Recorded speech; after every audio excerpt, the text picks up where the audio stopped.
Bloody hell. I mean, that's an easy way to get it over the top of the tree. What am I doing with my life? Look at the bend on that.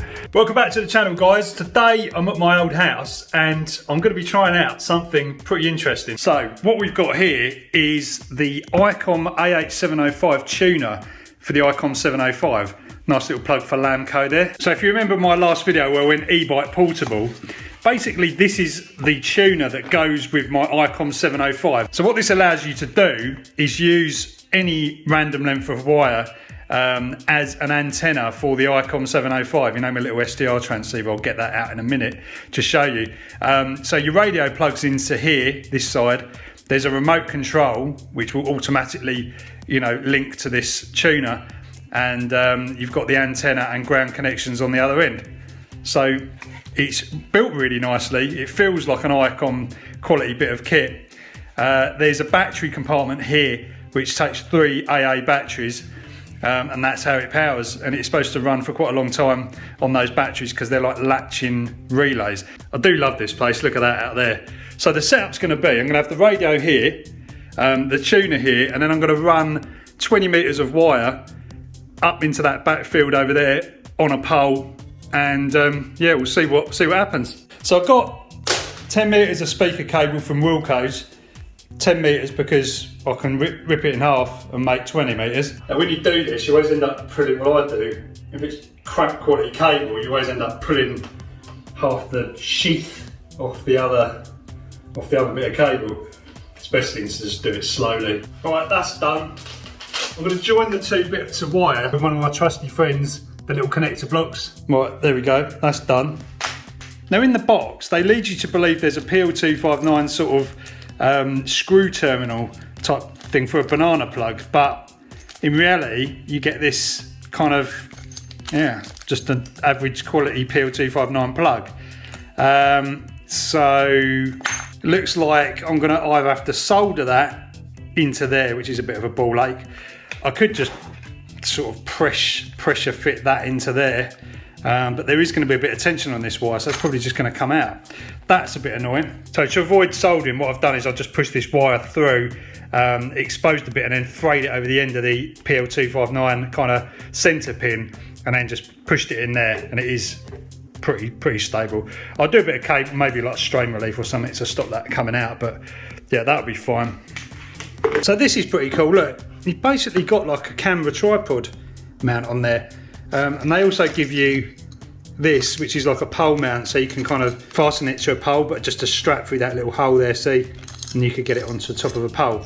But you haven't got a very long lead from the radio to the tuner. So looking in the manual or bit of paper, I'm going to sort of use this method here. So we'll start off low with the long wire, and then we'll go up to, maybe I'll use the tree, I don't know, or pole, but I can use my little camera tripod here.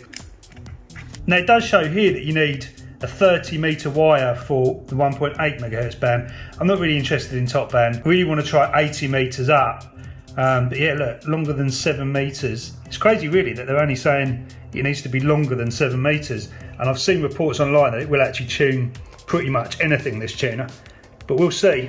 It's crazy how long 20 metres of wire actually is. So change of plan. I'm not going to string it into that field at the back. What I'm going to do is try and go over this tree, and to do that I'm going to use this telescopic fiberglass pole, and I can probably put this in like in that umbrella stand over there. Bloody hell. I mean, that's an easy way to get it over the top of the tree. What am I doing with my life? I'm stupid actually, because 20 metres going at a diagonal. look at the bend on that. You know, actually that is 20 metres of cable. Because you're going up, the distance isn't actually as far, is it? I mean, this won't be a permanent setup, but I think it should work. Okay, so with a bit of fiddling around, I've just basically tie-wrapped this to the window frame, and you can see the wire going up there. So the next thing to do is use this patch lead, which comes with the kit. There are longer ones available, and this will link the tuner to the radio. So one end goes on here, and I've got my 705 here. So the other end of this cable just goes onto the radio. Last thing to do is to connect the tuner data cable to the radio, and that's up the top here. There is a power socket as well here. Unfortunately, it's not the same as the the radio one, but they do give you the connector. And then the tuner socket is that one there. All right, let's fire it up, see what happens. So you can see we've already got some signals here on 20. I haven't even tuned yet. As you can see, there's a few signals about. So how you tune it, guys, all you literally do is you have to go to the function button here and make it known that there's a tuner plugged in. You can see here it's off at the moment. You just hold that, and then what it's going to do is tune, and then you should see the noise level sort of come up. So that's it basically. And if you move bands, so you move around, go to a different place, key up, and it'll basically tune it before it lets you transmit. So you haven't got to push any buttons. It's all done completely automatic on the radio. And you've got this little tune thing here which shows you when it's actually tuned. You know, if we go to 40 meters here now, have a look around. That's the day 2 element, data part of the band. You know, a few stations around here. Let's try 80 meters. Let's try and tune this antenna to 80 meters. So we'll start the tune process. See, it's having a job doing it, and it just tunes it straight away. Amazing, isn't it? US station here. Pretty weak. I've done an earth now onto that little wing nut and into the ground down there. It seems to have made a big difference.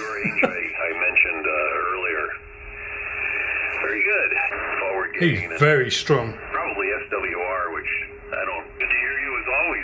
DF2BO, K1KW, over. Mexico 6 Juliet Kilo Alpha QRP.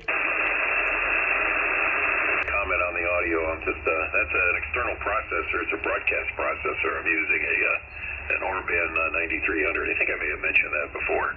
Anyway, take care. Thanks again. K1KW now signing clear. I will call in anyone, anywhere from Rome, Italy, over. Mexico 6 Juliet Kilo Alpha QRP.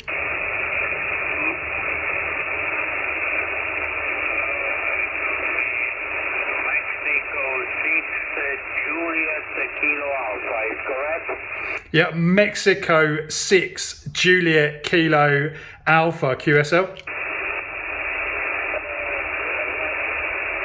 He's in the QSB now. Roger.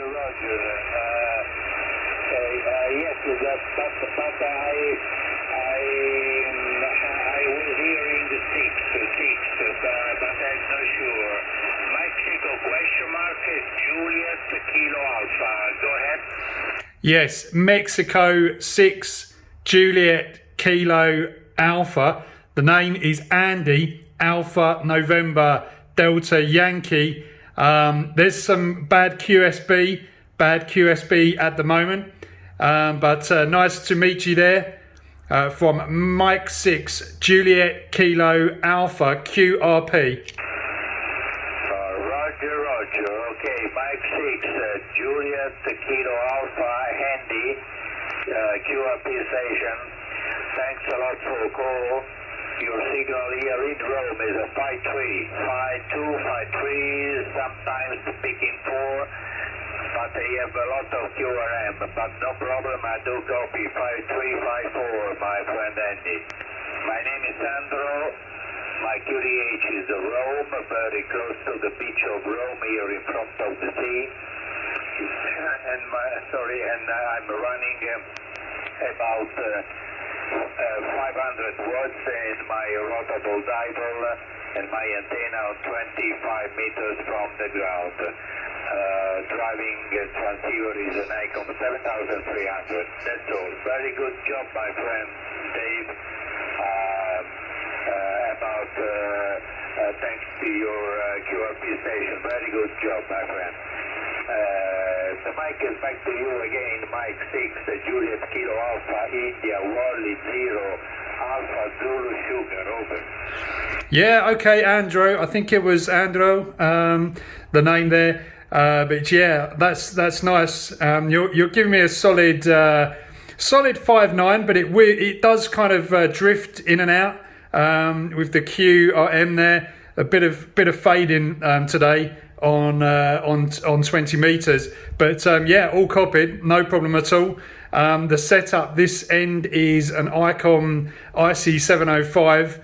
I'm testing out the new tuner, or it's not that new, but the tuner, the 8H705 tuner, and I've got about 20 meters of wire, down the garden, and up a fiberglass pole. So you know, not bad.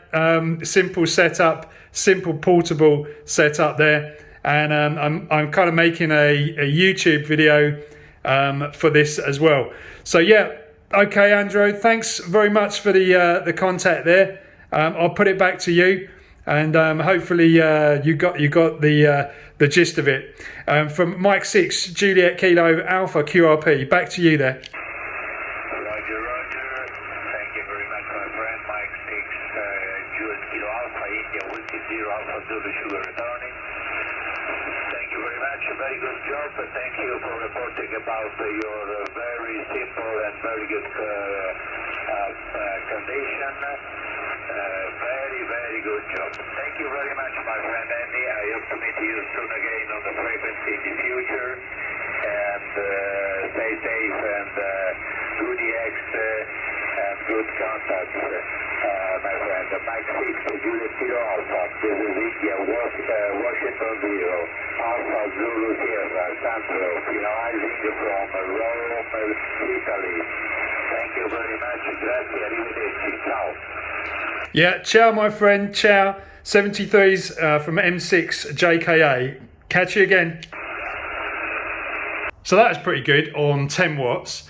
And I'm using this little battery to give me 10 watts output, because obviously the ICOM will only output about 5 watts if you're lucky from the internal battery. So this is like a 4-cell battery. It's a bit of a kind of work in progress, but you can see it's up near the sort of between the sort of 12 and 16 volt mark, hovering around the sort of 15 volt mark.